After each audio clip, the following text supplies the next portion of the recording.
الذي حار ونرسل العطر من روض الهدى الزاهي ويشرق السلم أنوارا وأنوارا. الله. الحمد لله نحمده ونستعينه ونستغفره ونؤمن به ونتوكل عليه ونعوذ بالله من شرور أنفسنا ومن سيئات أعمالنا من يهده الله فلا مضل له ومن يضلله فلا هادي له ونشهد أن لا إله إلا الله وحده لا شريك له ونشهد أن سيدنا ومولانا محمدا عبده ورسوله صلى الله تعالى عليه وعلى آله وأصحابه وأزواجه وأهل بيته وأهل طاعته أجمعين. أما بعد، قال الله تبارك وتعالى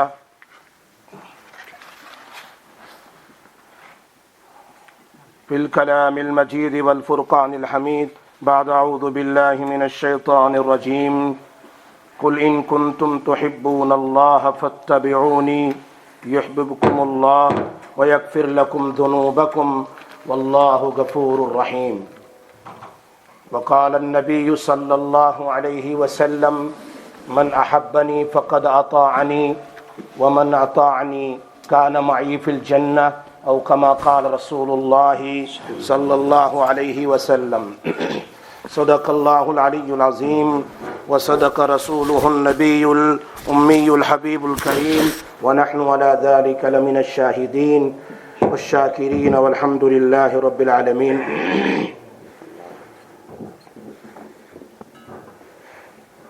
میرے بزرگوں، بھائیوں، عام طور پر بچہ ہو، جوان ہو، بوڑھے ہو، سبھی کے دل میں یہ بات خوف لیے بیٹھی ہے کہ کرونا وائرس آ جائے گا تو کیا ہوگا. سنو، سبھی کو فکر ہے، مجھے بھی، آپ کو بھی، سب کو فکر ہے. کوئی کسی کو تانا نہ دے. اللہ کے نبی نے منع فرمایا، چاہے کافر ہو، سب اللہ کی مخلوق ہے، سب اللہ کی مخلوق ہے. ہم اس بات پر فخر نہ کریں، ہم مسلمان ہیں. جنہوں نے فخر کیا ہے وہ ایمان کو کھو بیٹھے ہیں، اور دوسروں کو اللہ نے ایمان دیا ہے. کبھی فخر نہ کریں، اللہ کا شکر ادا کریں.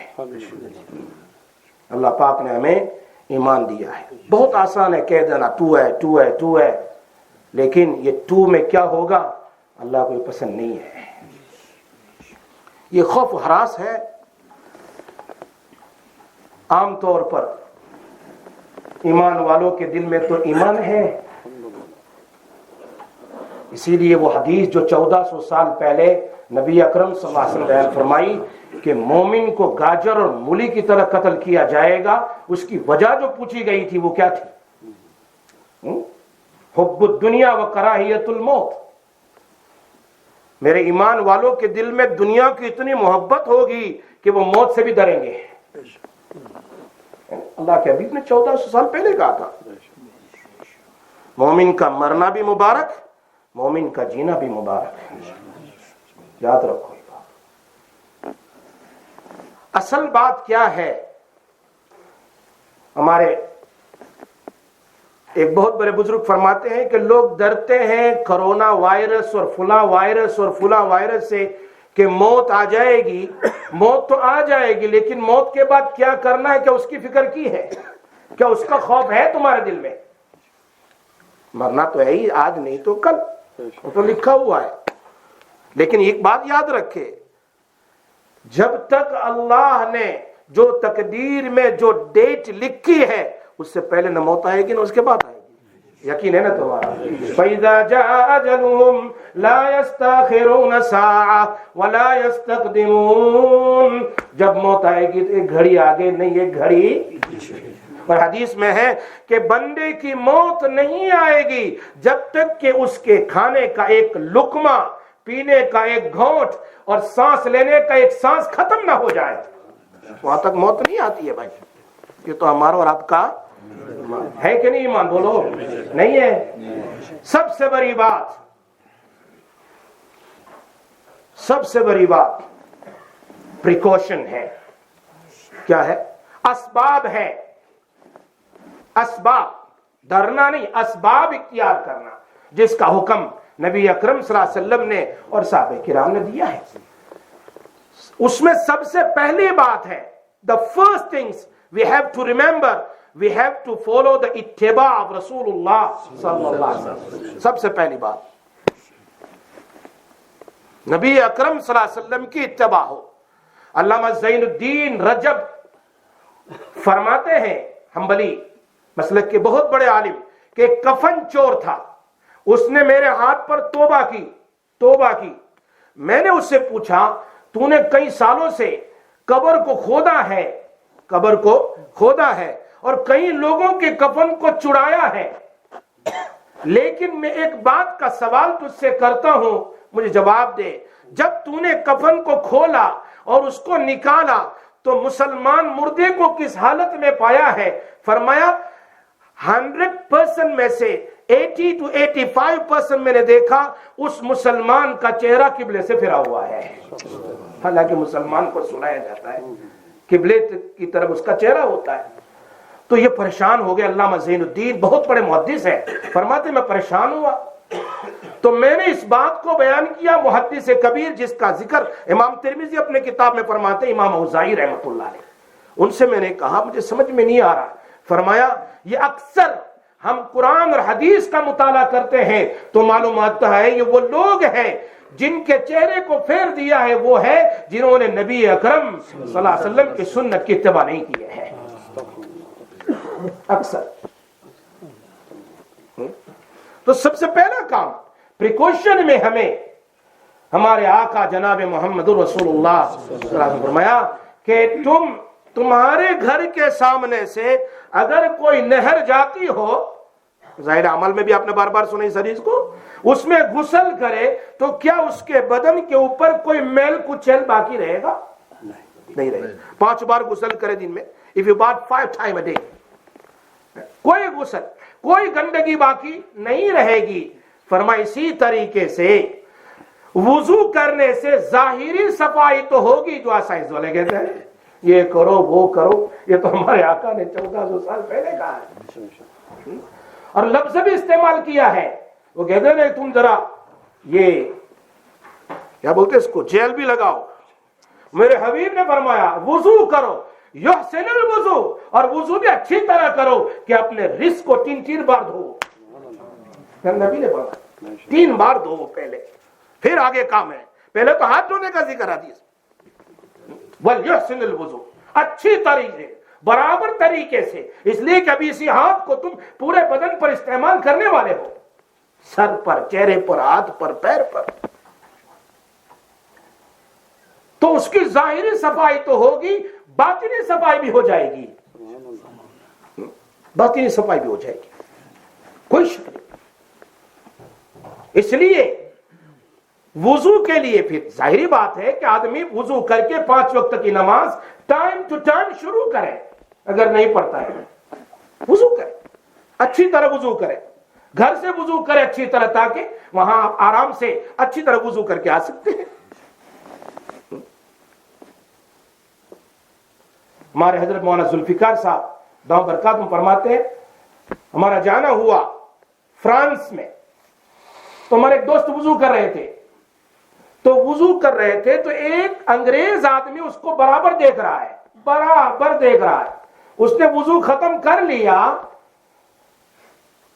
وضو ختم کر لیا تو اس کے بعد وہ انگریز آسکنگ ہم، یہ پیچھے کیا کیا تو نے؟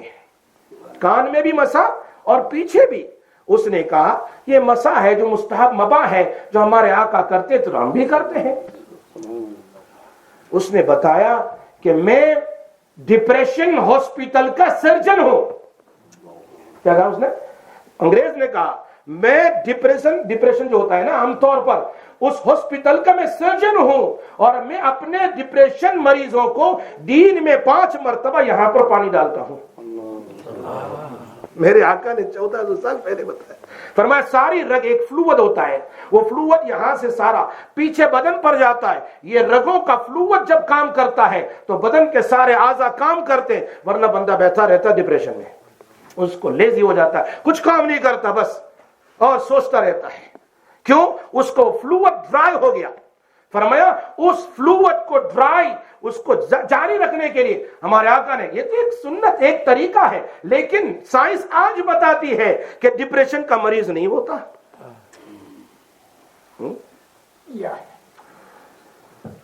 اور یہ ایک اور سیمینار ہوا, اس میں کیو ایم سی ڈاکٹر فاروق نے اس میں اپنا ریسرچ بیان کیا ہے. نبی اکرم صلی اللہ علیہ وسلم نے فرمایا وضو کے بعد جو پانی لوٹے میں بچ جائے میرے نبی نے کھڑے ہو کر پیا ہے. پیا ہے کہ نہیں؟ ترمذی اٹھا کر دیکھ لیجئے, امام ترمذی نے اس روایت کو نقل کیا ہے, اس میں شفا ہے. اس میں کیا ہے؟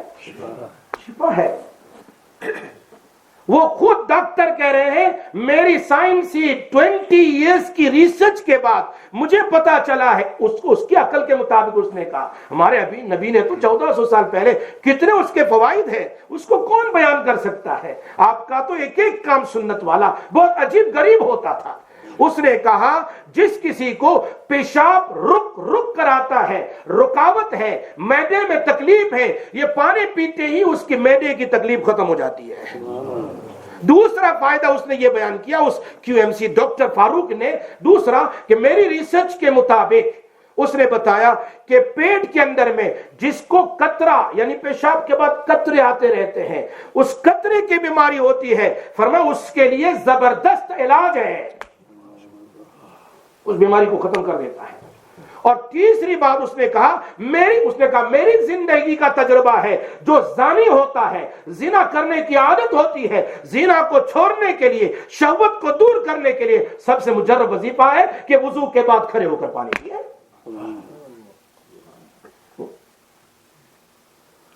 اور ہم تو کہتے ہیں کہ کھڑے ہو کر پانی, وضو سے ظاہری گناہ معاف ہو جاتے ہیں, اور کھڑے ہو کر یہ نبی کے طریقے پر پانی پیے گا اللہ دل کے گناہ بھی معاف کر دیں گے. فائدے بے شمار ہیں ساری. اور اس نے آگے چل کر کہا ہمارے یہاں سیمینار ہوا, اس میں موضوع یہ تھا کہ ڈپریشن, مایوسی اور بیماریوں کے لیے دوا کے علاوہ اور کون سا علاج ہے. اس پر سارے بڑے بڑے سائنٹسٹ اور ڈاکٹر جمع ہوئے, اور ٹاپک اس کی یہ تھی کہ دوا کے علاوہ کون سی ایسی چیز ہے جس سے انسان کا مسئلہ حل کیا جائے. سیمینار بڑے ڈاکٹر جمع ہوئے. یہ کتاب بہت اچھی چھپی ہے, سنت نبوی اور سائنس, جدید سائنس, پڑھیے اس کو, سمجھنے کی بات ہے اور تجربے کی. اس میں لکھا ہے عجیب بات, کہا کہ ان ڈاکٹروں میں سے ایک کھڑا ہوا, وہ سائنٹسٹ بھی تھا اور ڈاکٹر بھی تھا. اس نے بتایا عجیب بات اس نے کہی, اس نے کہا کہ جتنے بھی ڈپریشن کے مریض تھے میں نے ان کے پاس ان مریضوں کو روزانہ 2 or 3 times ان کے سر کو میں نے دھلوایا, چہرہ بھی دھلوایا اور سر بھی دھلوایا. 2-3 مہینے کے بعد وہ مریض تو نارمل ہو گیا.